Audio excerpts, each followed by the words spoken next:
we have a moment before the jury comes in, there are a number of exhibits that we have put in by stipulation.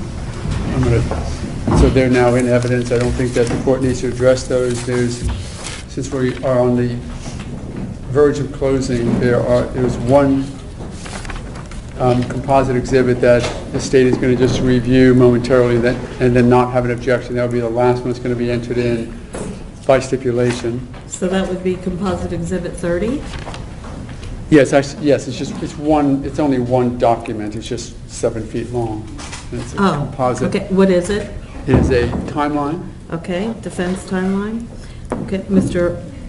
Your Honor, we just want to verify some of the times on there, and it'll take us a little while, but Sure. I'm told other than that, we won't have an objection, assuming it's accurate. I'm not saying that it isn't, we just want to be able to have some time to verify that. There are only two other slightly loose end. I'm sorry.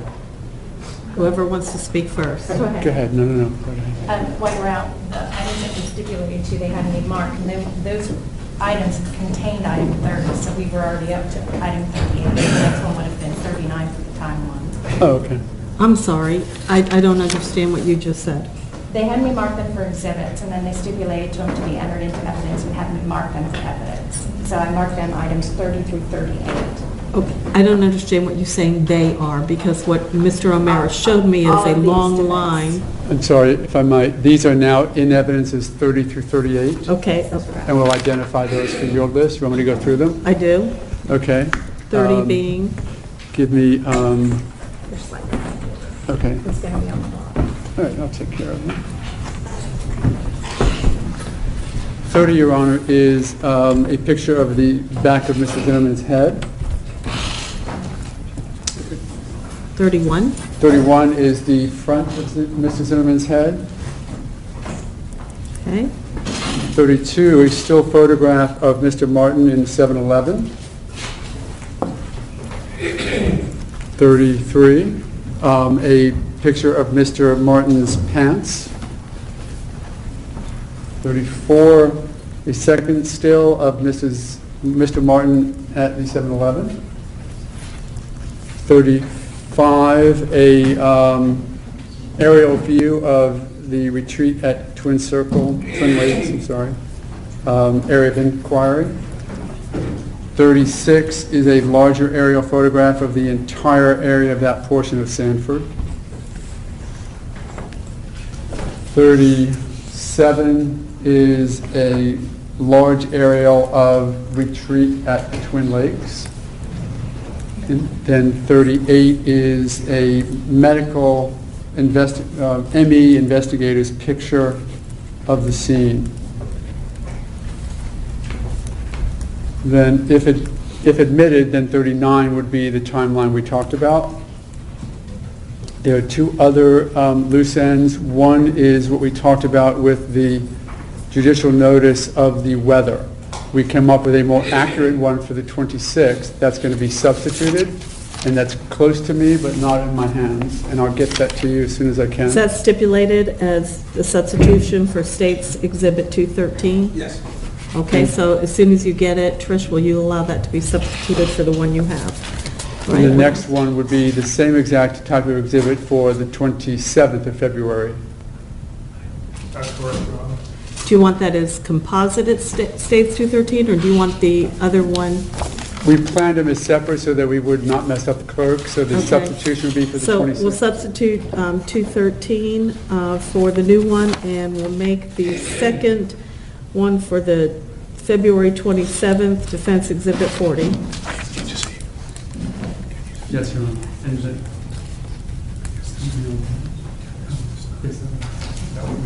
Yeah, I'll do that.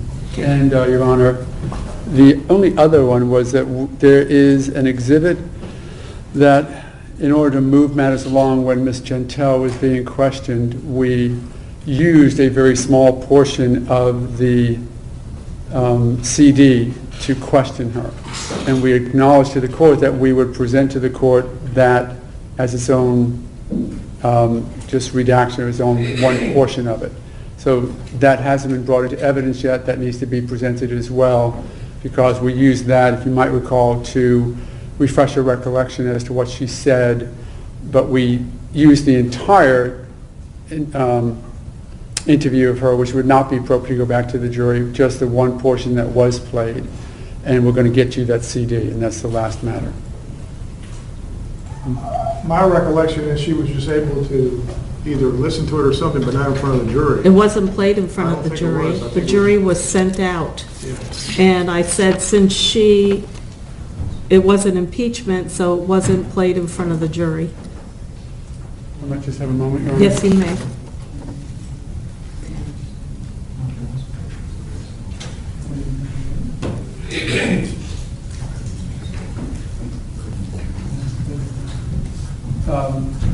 Just to be clear, my understanding was that the part that, and I may just be wrong, and I apologize, I understand that the part that was played was the portion of it that's where she said that could be Trayvon, that might be Trayvon, and those words, and I believe the jury was present. Okay, they weren't, but let's do, if we could get the court reporter's notes from the date that Ms. Gentile testified. It was 2 different dates. I believe, is it Defense Exhibit Double D? Is that how it was identified? Because I have that as a tape of Gentile interview with the state attorney's office. I believe it was, Your Honor. Is that DD? It was and I not think- played in front of the jury, but we can verify it. Is there any way to get? Okay. Tell you what, it looks as though there may be an issue. We will have some time between now and the time the jury would get it. We'll take care of fixing it and letting you know. The only concern was that this is now in evidence as DD, and this Not is... in evidence, it's I'm identified. sorry. So this is just marked, I apologize. It's marked for identification purposes. Yes. Okay, were there any more of those house, The state has to look at it to confirm, and we'll see in its 30. any more housekeeping matters? We'll get you the weather information. I think that's it, Your Honor. Okay, Mr. Zimmerman, please stand up. I'll remind you, sir, that you're still under oath from when we had you sworn in earlier before the break. Did you now have sufficient time to discuss with your attorneys whether or not you wanted to testify in this case? Yes, Your Honor. And I don't need to know what was said, but after those discussions, have you made a decision? Yes, Your Honor. And what is your decision, sir? After consulting with counsel not to testify, Your Honor. Okay, you understand that no matter what counsel says to you, it's still your decision. Do you understand that? Yes, Your Honor.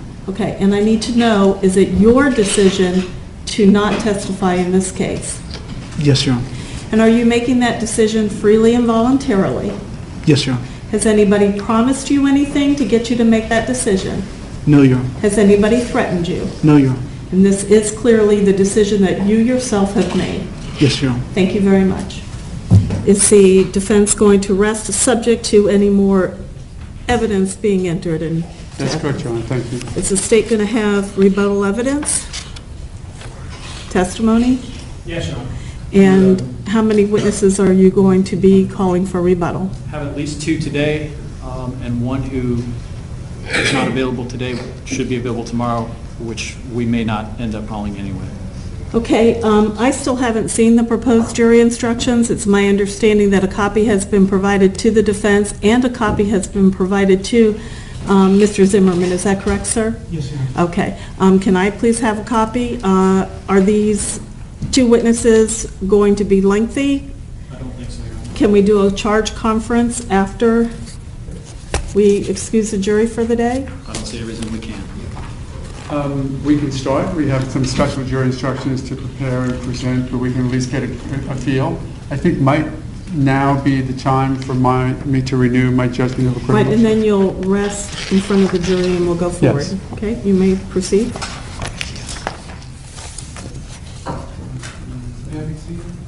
Yes, I'm sorry, yes. No, I think with the length of the presentation to you earlier, I'm going to certainly abbreviate and not readdress the arguments nor the case law that I address. I would certainly ask you to reconsider those.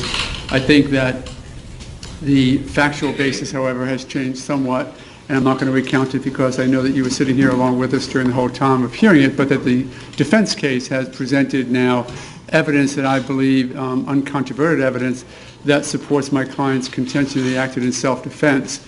That includes, of course, the most recent witness, Mr. Root, It includes Dr. DeMaio and his expert testimony in regard to the gunshot, and also the other information concerning the injuries that my client suffered. We also have a number of voice witnesses, if you will, those witnesses who have come back and testified before this court that they had no issue whatsoever and were quite firm in their position and belief and testimony under oath that it was my client who was screaming for help. And again, I don't want to belabor the point of the previous case law, but I think that you would need to decide at this point, basically, that there is, that the state has excluded at this point in the trial a reasonable hypothesis of my client's innocent, and now with the strength of the defense presentation that they have failed to do so, and I would ask that the charges be dismissed in full. Response? Thank you, Your Honor. If anything, the state's position is that Dr. DeMaio certainly portrayed at least one alternative scenario where the defendant could absolutely have committed second-degree murder against Trayvon Martin, just by virtue of his answer to Mr. Delarianda's questions, that being that Mr. Martin was attempting to pull back or disengage when he was shot and murdered by this defendant. Moreover, to say that Mr. Root's testimony was uncontroverted is, I think, overstretching it even more than Mr. Root did. Certainly he was very eager to draw conclusions, but he also had to admit finally that he had absolutely no idea what exactly went on at the moment that this defendant shot and killed Trayvon Martin. So we believe that while the defense may have presented people to sort of enhance the dispute of facts and the inferences that can be arisen, in other words, to make it perhaps even more disputed, that the state has certainly submitted sufficient evidence and will again continue to do so in rebuttal to indicate that both the facts and the inferences that can be drawn therefrom would support a jury verdict as to both murder and the lesser included manslaughter. Very brief response. I would just ask that either the state or perhaps the court, if you're going to rule, come up or identify the state's factual scenario, their theory of the case, anything for which there is that excludes a reasonable hypothesis of innocence of my client now that they finished their case and we've finished our case. I would ask that that be articulated in some form or fashion either by the state so that you can make the ruling or by the court in your ruling that actually suggests that legally this judgment of acquittal should not be granted. Okay, thank you. The court has sat here and listened to all the witnesses. I think I had previously said how many witnesses had testified both on behalf of the state and the defense, and have listened to the arguments both at the end of the close of the state's case and now at the close of the defense case. And the court's decision is the same, that there is substantial evidence, both direct and circumstantial to allow this charge to go to the jury. So we need to bring the jury back in. You need to rest in front of the jury, and the state be prepared to call your first rebuttal witness. Let's go. Are we ready to bring the jury in? Is there a chance of finding out who the rebuttal witnesses are so we can see if there's discovery issues or Yes, whatever? and then we have to, at some point in time, deal with the Mr. Donnelly issue. We could do that after we've talked about it. Who's the witness that you're going to call next? First one will be Adam Pollock. Right, and can you tell us who the second one is going to be? David Lee. David? Lee. Thank you. Okay, they had a third. I just didn't know. If we could- They didn't know if they were going to call that person tomorrow I night. have to ascertain his certain availability, Your Honor. I just haven't. When you find out tonight, would you please email the defense and let them know so they could be prepared for that in the morning? Yes, Your Honor. Thank And I you. know the state understands that they are bound in true rebuttal. Mr. Pollock testified before. I want to make certain this is not just a re-examination of him, but it is truly in rebuttal to some particular fact that we presented in our case. If it's not, you're free to object, and then I'll roll. Yes, Your Honor. Are we ready to bring the jury in? The defense is, Yes, sir. Okay, you need to again rest on the record. I will do that. In front of the jury, I mean. Please bring the jury in. And that will just take my announcement, correct? Yes. Thank you.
Please be seated.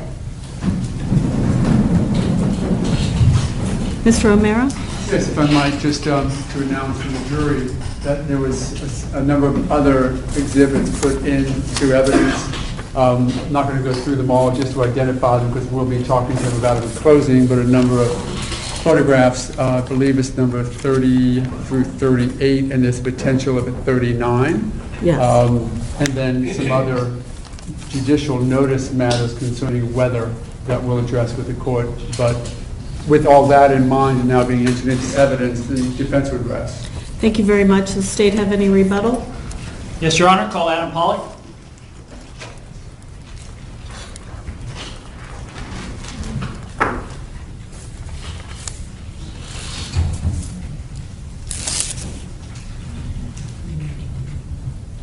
Do you want him sworn in again? Yes, it's a different day. Thank you for asking.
Raise your hand, please. Do you solemnly swear affirm your testimony in these proceedings will be the truth, the whole truth, and nothing but the truth, so help you God? Yes, I do. Thank you.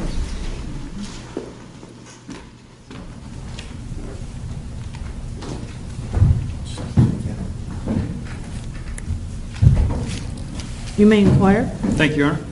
Mr. Pollock, just to remind the jury, you were the defendant's trainer at Cocapelli's Gym, is that right? Yes, sir. And are you now marketing the training that you gave to George Zimmerman on your website? I'm sorry? Are you now marketing the training that you gave to George Zimmerman on your website? Absolutely not. No? What's actually going on May I on object, that? Your Honor, if I might? That is improper rebuttal testimony, seemingly impeachment. Okay, well, we need to have argument about that. Approach the bench.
presence of the jury. I'm sorry about that, but if you'll please put your notepads face down, follow the deputy back into the jury room.